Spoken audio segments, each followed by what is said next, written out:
1945 west விர்ஜீனியாவில் சோடர் family அந்த night எப்போதும் போல மாதிரியே தூங்க போனாங்க. ஆனால் மிட் நைட்டில் அவங்க வீடு தீ பிடிச்சி எரிஞ்சிருக்கு. ஹஸ்பண்ட் அண்ட் ஒய்ஃப் ஜார்ஜும் ஜெனி சோடரும் எப்படியோ தப்பிச்சிட்டாங்க அவங்க கொஞ்சம் பிள்ளைங்களோட.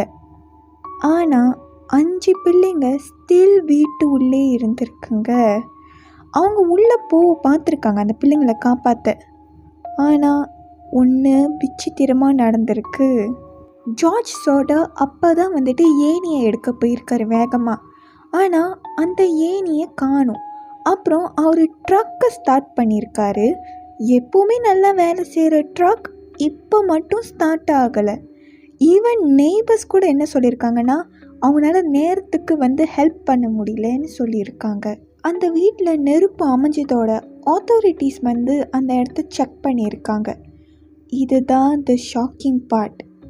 அந்த 5 பிள்ளைங்களை பற்றி ஒன்றுமே கிடைக்கல. அந்த பிள்ளைங்களை காணும், அந்த வீட்டிலே இல்லை. எல்லாரும் அக்கம் பக்கத்தில் உள்ள ஆள்லாம் கேள்வி கேட்க ஆரம்பிச்சிட்டாங்க. அந்த 5 பிள்ளைங்களும் அந்த வீட்டுக்குள்ளே இறந்துருச்சிங்களா, இல்லைன்னா அந்த தீ பரவறதுக்கு முன்னே யாரும் அந்த பிள்ளைங்களை கூட்டிகிட்டு போயிட்டாங்களா எங்கேயோன்னு. ஒரு சில பேர் என்ன பார்த்துருக்காங்கன்னா அந்த பிள்ளைங்க தீக்கு அப்புறம் உயிரோடு இருந்ததாக பார்த்துருக்காங்கன்னு. அந்த சம்பவத்திலிருந்து கொஞ்சம் தூரத்தில் ஒரு காடி போகிறதுல இந்த பிள்ளைங்க இருந்திருக்கு, அந்த காடி உள்ள இந்த பிள்ளைங்க இருந்ததாக பார்த்துருக்கிறதா சொல்லியிருக்காங்க. இந்த பிள்ளைங்களோட அம்மா அப்பா ஜார்ஜும் ஜெனி சோடரும் நம்பவே இல்லை அவங்க பிள்ளைங்க இறந்து போயிட்டாங்க அந்த நைட்டுன்னு. அவங்க இந்த பிள்ளைங்களை தேடிக்கிட்டே தான் இருந்திருக்காங்க. பில்போர்ட்ஸ்லாம் இந்த பிள்ளைங்களோட படத்தை போட்டு. ஆனால் அவங்களுக்குள்ள ஒரே ஒரு கேள்வி தான் இருந்துச்சு, ஏன் பிள்ளைங்க எங்கன்னு. கொஞ்சம் வருஷத்துக்கு அப்புறம் இந்த பேரண்ட்ஸ்க்கு ஒரு மெசேஜ் வந்திருக்கு, ஒரு விசித்திரமான மெசேஜ். என்ன மெசேஜ்னா, இந்த 5 பிள்ளைங்களும் எங்கேயோ உயிரோடு தான் இருக்காங்கன்னு. ஆனால் எந்த ப்ரூஃபும் இல்லை அதை பற்றி.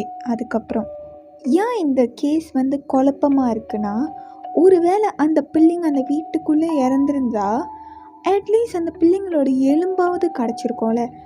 ஆனால் ஒன்றுமே கிடைக்கல. அந்த பிள்ளைங்களோட எலும்பு எதுவுமே இல்லை. ஆத்தாரிட்டிஸ் செக் பண்ணும்போது எக்ஸ்பர்ட் என்ன சொல்கிறாங்கன்னா, ஒரு சில இடத்துல தீ பிடிச்சது அன்யூஷுவலாக ஃபாஸ்ட்டாக ஸ்ப்ரெட் ஆகிருக்கு. யூஸ்வலாக வீட்டில் தீ பிடிச்சா அந்த அளவுக்கு ஃபாஸ்ட்டாலாம் ஒரு சில இடத்துல ஸ்ப்ரெட் ஆகாதுன்னு. அது இன்னும் கொஷின் பண்ண வச்சிருக்கு இந்த கேஸை. த சோடர் பேரண்ட்ஸ் அவங்க கடைசி மூச்சு வரைக்கும் இந்த பிள்ளைங்களை தேடி இருக்காங்க.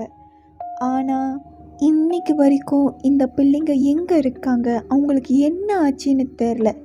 எந்த ஃபைனல் ஆன்சரும் இல்லை. ஜஸ்ட் சைலன்ஸ் தான் இந்த கேஸ் பற்றி. ஸோ என்னை பொறுத்தவரை இந்த கேஸ் ரொம்பவே மர்மமாக இருக்குது. எனக்குள்ளே நிறைய கேள்வி ஓடுது இந்த கேஸ் பற்றி. உங்களுக்கும் அப்படி தானா? காமெண்ட்ஸில் சொல்லுங்கள். நான் அடுத்த வீடியோவில் உங்களை சந்திக்கிறேன். So take care. Bye bye.